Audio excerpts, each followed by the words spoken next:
आज ही Doubtnut app download करें। Doubtnut पर होगा अब आपके सभी मैथ्स, केमिस्ट्री, फिजिक्स और बायोलॉजी डाउट्स का सफाया। बस अपने क्वेश्चन की फोटो खींचो, उसे क्रॉप करो और तुरंत वीडियो सोल्यूशन पाओ। Download now. यहाँ पर हमें बताना है कि लंग्स के अंदर के प्रेशर के लिए हम इनमें से कौन सी टर्म को यूज़ कर सकते हैं। अब हमें पता है कि लंग्स की जब हम बात करते हैं तो हमारी बॉडी में कौन से ऑर्गन सिस्टम का ये हिस्सा है। रेस्पिरेटरी सिस्टम का बहुत ही इंपॉर्टेंट पार्ट होती है हमारी लंग्स, और लंग्स को हम कह सकते हैं कि ये पेयर्ड वेस्कुलराइज्ड बैग्स के फॉर्म में हमारी बॉडी में प्रेजेंट होती हैं। और ये हमें कहाँ पर मिलती हैं?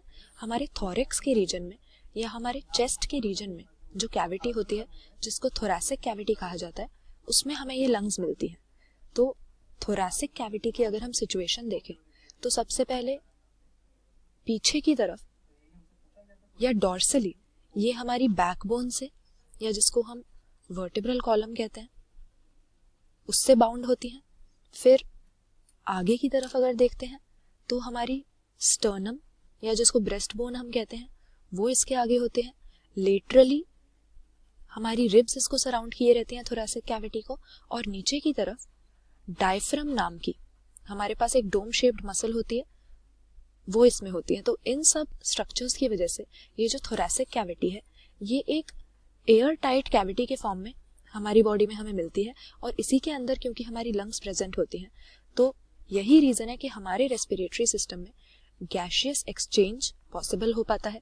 क्योंकि गैशियस एक्सचेंज करवाने के लिए पहले एटमॉस्फेरिक एयर को हमें हमारी लंग्स के अंदर लाना पड़ेगा, और फिर जो कार्बन डाइऑक्साइड रिच एयर होगी उसको बाहर एलिमिनेट करना पड़ेगा।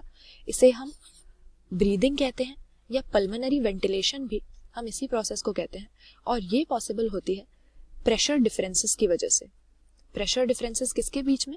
एटमॉस्फेरिक जो प्रेशर है और हमारी लंग्स के अंदर जो प्रेशर है उसकी वजह से। तो हमारे पास डायफ्राम मसल तो होती है जो एक काफी बड़े साइज की डोम शेप्ड मसल है जिसकी कॉन्ट्रैक्शन और रिलैक्सेशन से हमारी थोरैसिक कैविटी की वॉल्यूम बढ़ जाती है या घट जाती है। लेकिन डायफ्राम के अलावा हमारे पास हमारी रिब्स से जुड़ी हुई इंटरकोस्टल मसल्स भी होती हैं, और इसके अलावा हमारी एब्डोमिनल मसल्स भी होते हैं जो ब्रीदिंग में कॉन्ट्रैक्शन और रिलैक्सेशन करके हमारी थोरैसिक कैविटी की वॉल्यूम को चेंज करती हैं। और थोरैसिक कैविटी में लंग्स कुछ इस तरह से प्रेजेंट है कि अगर इसकी वॉल्यूम बदलती है तो लंग्स की वॉल्यूम भी बदल जाती है। तो अगर थोरैसिक कैविटी की वॉल्यूम बढ़ी तो उस टाइम पे हमारी लंग्स की वॉल्यूम, लंग्स के लिए हम पल्मोनरी टर्म भी यूज करते हैं, तो यानी पल्मोनरी वॉल्यूम भी बढ़ जाती है। अब वॉल्यूम बढ़ जाती है तो प्रेशर कम हो जाता है, और लंग्स का प्रेशर एटमॉस्फेरिक प्रेशर के रिस्पेक्ट में नेगेटिव हो जाता है, यानी इससे कम है। तो ऐसे में एयर हमारी लंग्स को एंटर कर जाती है और इसको हम इंस्पिरेशन कहते हैं या इनहेल करना कहते हैं।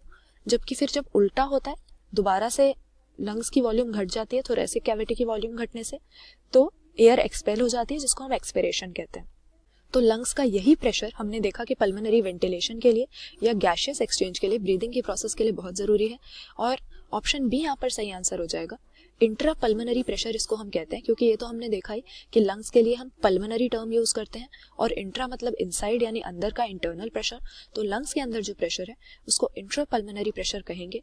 और जब एटमॉस्फेरिक प्रेशर के रिस्पेक्ट में ये नेगेटिव होगा तो इंस्पिरेशन हो जाती है, और जब ये पॉजिटिव हो जाएगा, ज्यादा हो जाएगा एटमॉस्फेरिक प्रेशर से, तब एक्सपिरेशन हो जाती है। क्लास 6 से 12 से लेके नीट, IIT, JEE मेंस और एडवांस के लेवल तक 10 मिलियन से ज्यादा स्टूडेंट्स का भरोसा। आज ही डाउनलोड करें डाउटनेट ऐप या व्हाट्सएप कीजिए अपने डाउट्स 8400 400 400 पर।